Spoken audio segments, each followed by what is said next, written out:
Love. A word whispered in the darkness, a promise shared under a moonlit sky. It's a powerful force, one that can lift us higher than we ever thought possible, but love has a dark side, a terrifying underbelly that few dare to acknowledge. What happens when love twists into obsession and affection curdles into something monstrous? Get ready to delve into the darkness where love's monsters lurk in the shadows, waiting to claim their next victims.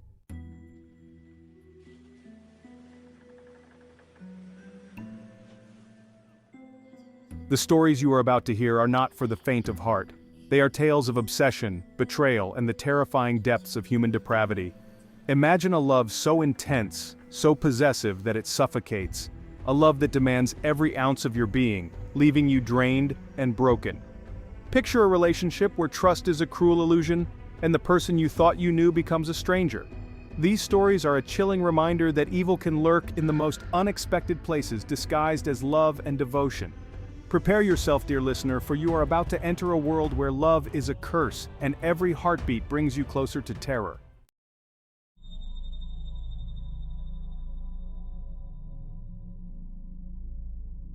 Sarah loved her apartment. It was small, a one-bedroom nestled in a quiet building, but it was hers.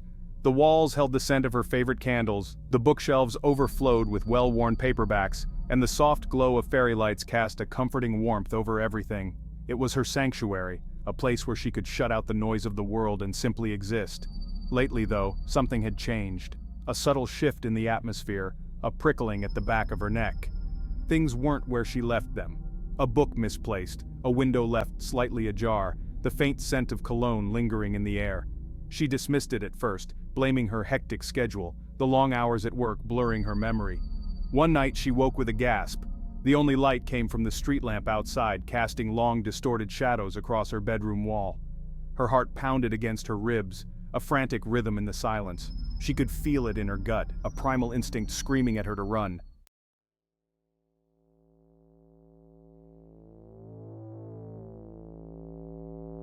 The unsettling events continued. Sarah would come home to find her apartment rearranged, furniture shifted slightly, objects moved from one surface to another.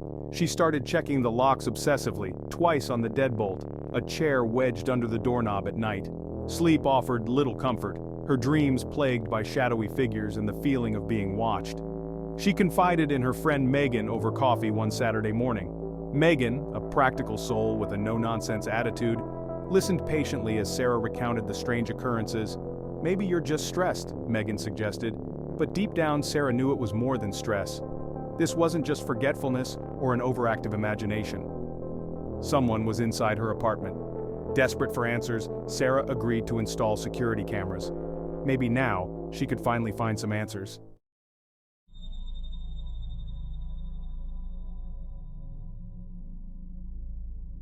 The cameras brought a strange mix of comfort and anxiety. During the day, Sarah felt a sense of security, knowing that every corner of her apartment was being monitored. But at night, the blinking red lights of the cameras felt like accusing eyes, reminding her that she was being watched. Sleep was a distant memory now. She lay awake at night, listening to every creak of the floorboards, every sigh of the wind outside her window. One morning, she worked up the courage to check the footage from the previous night. Her hand trembled as she clicked through the recordings, her stomach churning with a mixture of dread and anticipation. At first, there was nothing unusual, just the grainy footage of her apartment, the furniture appearing ghostly in the infrared light. Then she saw it.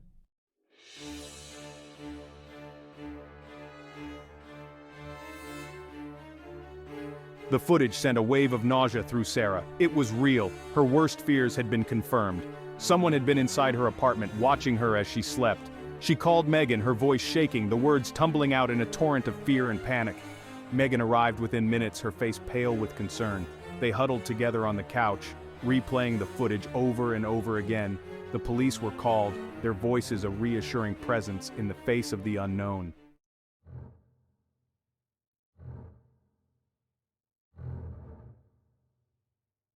Days turned into weeks, the police investigation yielding no new leads. The intruder had vanished, leaving behind a trail of fear and unanswered questions. Sarah felt like a prisoner in her own life, constantly looking over her shoulder, afraid to be alone. Megan, ever the supportive friend, encouraged Sarah to seek professional help. Reluctantly, Sarah agreed. She began seeing a therapist, slowly unpacking the trauma that had burrowed its way into her psyche.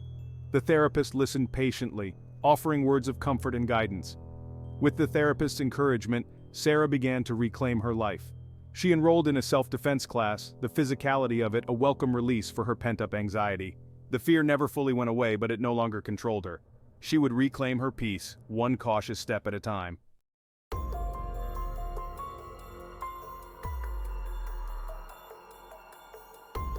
The silence of her apartment pressed in on Sarah, a heavy blanket of solitude tinged with apprehension.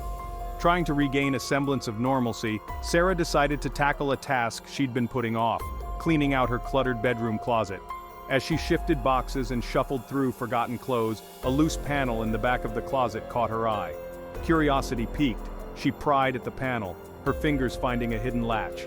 The panel swung open, revealing a small, dust-filled compartment. Inside, nestled amongst cobwebs and the musty scent of old wood, lay a small wooden box.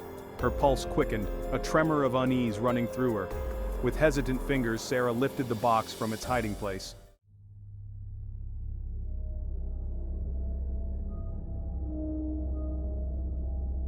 The box held a collection of photographs, each one a snapshot of Sarah's life. There she was, reading on the couch, cooking dinner in her pajamas, brushing her teeth in front of the bathroom mirror. Ordinary moments, frozen in time, now imbued with a chilling new context. These weren't random snapshots, they were taken from angles within her apartment. Her stomach churned as she realized the horrifying truth. The intruder had been documenting her life. Panic clawed at her throat, threatening to suffocate her. She scrambled for her phone, her fingers fumbling as she dialed the emergency services. The police arrived, their faces grim as they examined the photographs.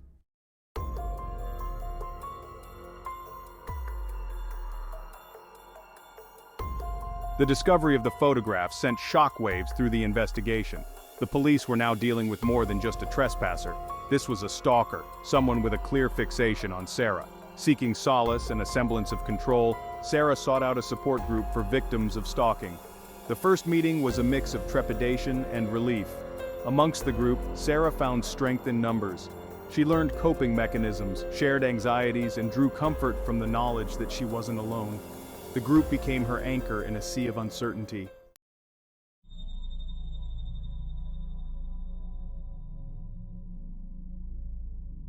Despite the increased police presence, the installation of advanced security systems, and the unwavering support of her friends and the support group, a part of Sarah knew that she would never truly be free from the shadow of fear. The unseen watcher had left an indelible mark, a permanent crack in her sense of safety and security. She learned to live with it, to adapt and adjust. She became hyper-aware of her surroundings, constantly scanning for anything out of place. The fear became a constant companion, a whisper at the back of her mind. She would not let fear dictate her life.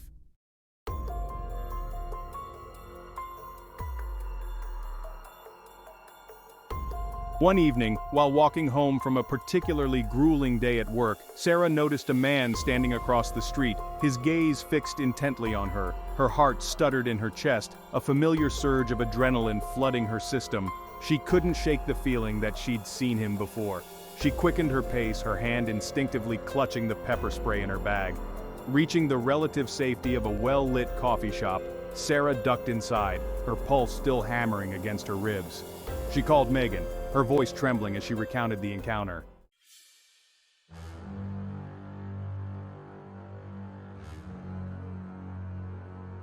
The police investigation into the identity of the unseen watcher continued, but progress was frustratingly slow.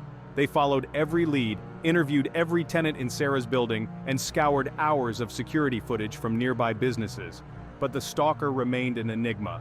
The lack of answers only fueled Sarah's anxiety.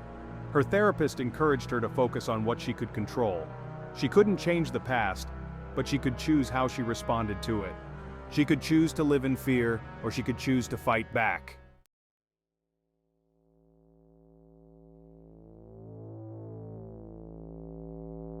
The unseen watcher's identity remained a mystery, a chilling reminder of the darkness that could lurk beneath the surface of everyday life.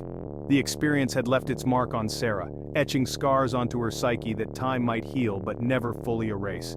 but it had also revealed a strength within her that she never knew she possessed. She had faced her fears, confronted her vulnerability, and emerged from the ordeal stronger. The unseen watcher might have taken her sense of security, but they had inadvertently given her something in return, the knowledge that she was a survivor.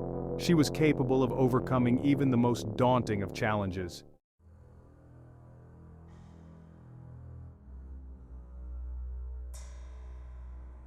Section 1. A love story's dark turn. Lisa had always believed in fairy tale endings. She dreamt of a love that consumed her, a love that felt like coming home after a long journey. And when she met Tom, it felt like all her dreams had come true. He was everything she ever wanted, charming, witty, with a smile that could melt the iciest of hearts. He listened to her with an intensity that made her feel seen, understood.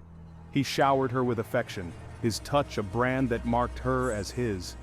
Their relationship moved quickly, a whirlwind of stolen kisses, whispered promises, and a love that felt both exhilarating and terrifying in its intensity. He was her soulmate, her other half, the missing piece of her puzzle. But as the months turned into a year, a subtle shift occurred. The cracks, barely perceptible at first, began to spread like spiderwebs across the surface of their perfect love story.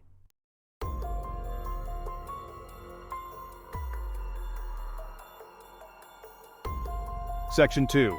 The fabric of reality unraveling. It started with small things, forgotten dates, missed calls, inconsistencies in his stories. At first, Lisa dismissed them as carelessness, the product of a demanding job and the pressures of their whirlwind romance. But the incidents became more frequent, the discrepancies more glaring. Tom would recount events they had never shared, mention inside jokes that only existed in his mind. He would show up at places they hadn't planned to meet, a confused smile on his face as he insisted they had made plans. Lisa's friends noticed it too, a raised eyebrow, a concerned glance. "Are you sure everything is okay with Tom?" they would ask, their voices laced with a hesitancy that mirrored her own growing unease. The ground beneath Lisa's feet felt unsteady, the foundations of her reality shifting, threatening to crumble. Her once unshakable trust in Tom began to waver, replaced by a creeping suspicion that something wasn't quite right.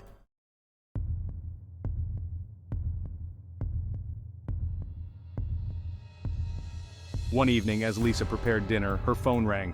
It was Tom, his voice frantic, echoing with a strange urgency. "Lisa, I need you to meet me at the coffee shop on Elm Street. Right now, it's important." Confusion washed over Lisa. "But you're working late tonight, remember? We talked about this." A pause, then a soft chuckle from the other end of the line. "Oh, right. Silly me, I must have forgotten. Don't worry about it, babe. I'll just see you at home later." Lisa hung up the phone, her heart pounding against her ribs. Her gaze darted around the apartment, her senses on high alert, and then she saw him, Tom, standing in their living room, a sheepish grin on his face. "Who were you talking to?" he asked, his voice casual as if he hadn't just shattered her reality into a million pieces.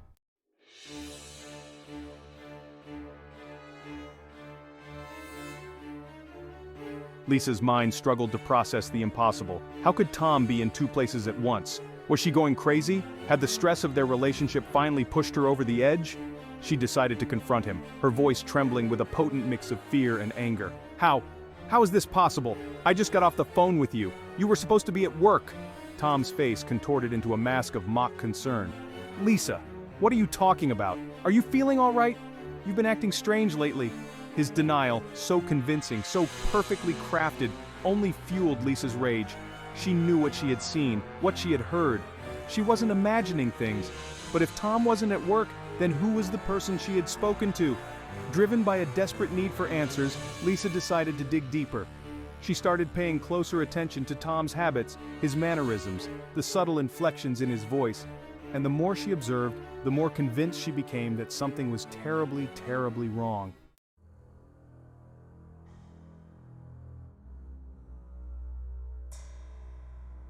One evening, while Tom was in the shower, Lisa made a decision that would change everything.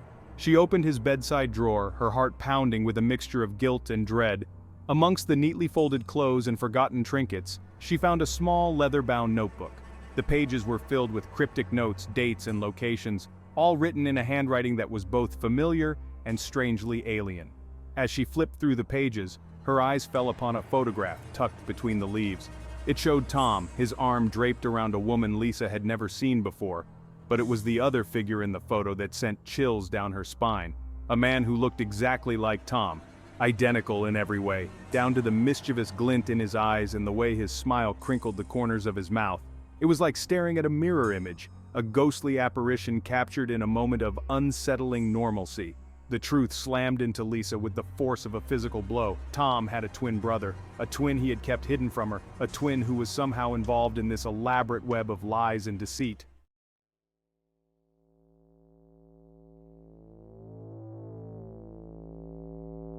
Lisa's mind raced, trying to piece together the fragments of a truth she was only just beginning to grasp. The photograph was undeniable proof. Tom had a twin. But why the secrecy? And what role was this twin playing in the charade that had become their relationship? She remembered Tom's mother, a sweet, if somewhat eccentric woman Lisa had met on a handful of occasions. Tom rarely spoke of his childhood, attributing it to a painful past he'd rather forget. But now, Lisa wondered if those suppressed memories held the key to unlocking the mystery that was unfolding before her. With trembling hands, she dialed Tom's mother's number, her mind awhirl with questions she wasn't sure how to ask. The conversation was brief, filled with pleasantries and carefully veiled inquiries. But just before Lisa hung up, Tom's mother mentioned something that sent a chill down her spine. "Give Tom my love," she said, her voice laced with a wistful sadness, "and tell Daniel I miss him dearly."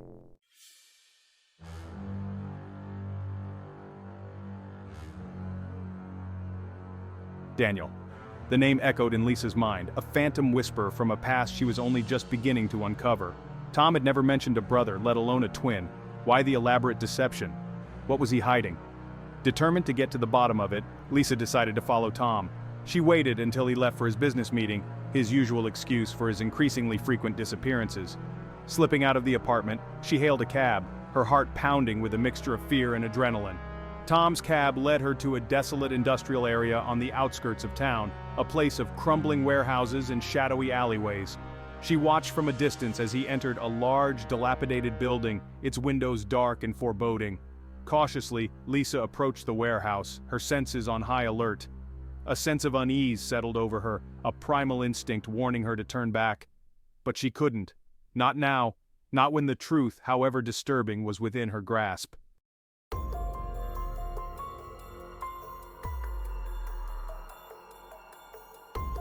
Peering through a grimy window, Lisa's breath caught in her throat. Inside, illuminated by a single bare bulb, stood Tom.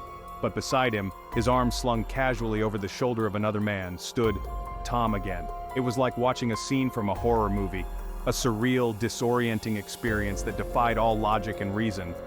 The two men were identical, their faces, their builds, even the way they moved, mirror images of each other.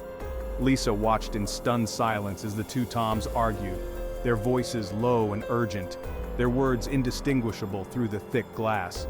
But their body language, the way their expressions mirrored each other in a grotesque parody of sibling rivalry, spoke volumes. Fear coiled in Lisa's stomach, cold and suffocating. She had stumbled into something dark and dangerous, a twisted game she was only just beginning to understand.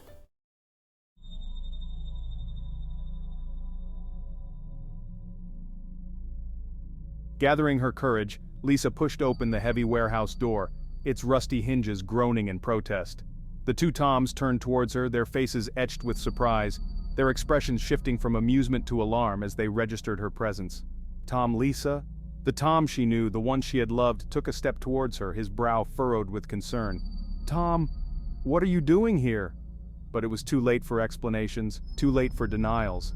Lisa had seen the truth with her own eyes. She pointed a trembling finger at the other Tom, the doppelganger, her voice shaking with a mixture of rage and betrayal. "Lisa, who is he?" she demanded, her voice echoing in the vast emptiness of the warehouse. "Lisa, why are you doing this?" A heavy silence descended upon the room, broken only by the sound of Lisa's ragged breathing. The two Toms exchanged a look, a silent communication passing between them, before turning back to Lisa.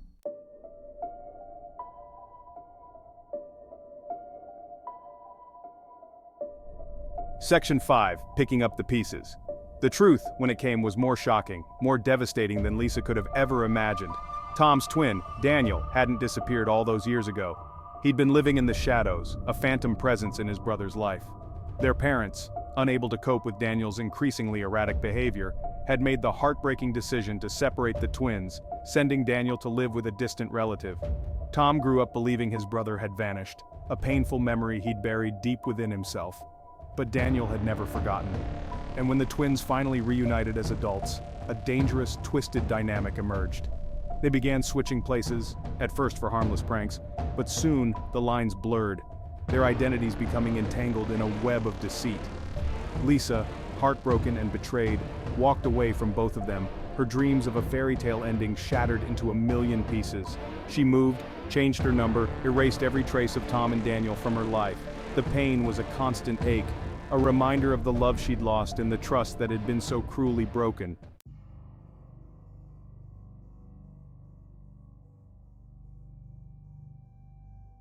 Section 6. A letter from the past. Months later, just when Lisa had started to rebuild her life, a letter arrived. It was from Tom, his familiar handwriting a stark contrast to the unfamiliar return address. In it, he poured out his heart, expressing his remorse, his shame for the part he had played in the deception. He explained that Daniel, unable to cope with the consequences of his actions, had suffered a mental breakdown and was institutionalized. Tom, racked with guilt and desperate for a fresh start, had moved away, leaving behind the ghosts of their shared past. He ended the letter with a plea for understanding, a hope that one day Lisa might find it in her heart to forgive him. But for Lisa, there would be no easy answers, no fairy tale reconciliation. The scars of their twisted love story ran too deep. She put the letter away, a tangible reminder of a love that had been both beautiful and destructive. The experience had changed her, leaving her wary and guarded but also stronger, more resilient. She had loved and lost, and in the process, discovered a strength within herself she never knew she possessed.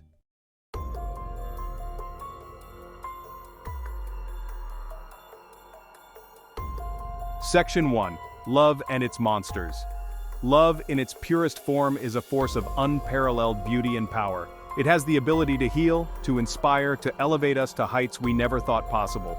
But as we've explored in these chilling tales, love also has a dark side, a capacity for obsession, manipulation, and betrayal that can leave us shattered in its wake.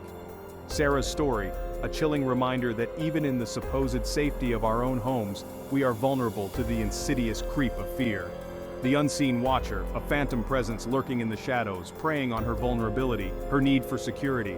And Lisa's ordeal, a stark illustration of how easily love can be twisted into a weapon, a tool for manipulation and control, leaving her questioning her own sanity, her own perception of reality.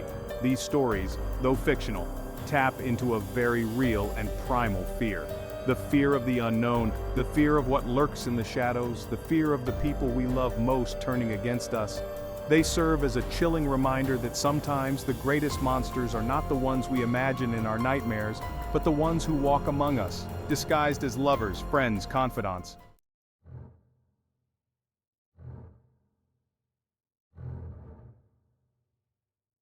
Section 2. The enduring power of fear. Fear, like love, is a powerful emotion. It can paralyze us, control us, keep us trapped in cycles of doubt and self-sabotage.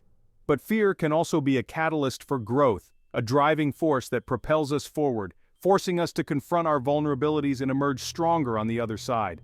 Both Sarah and Lisa, though forever marked by the trauma they endured, refused to let fear define them.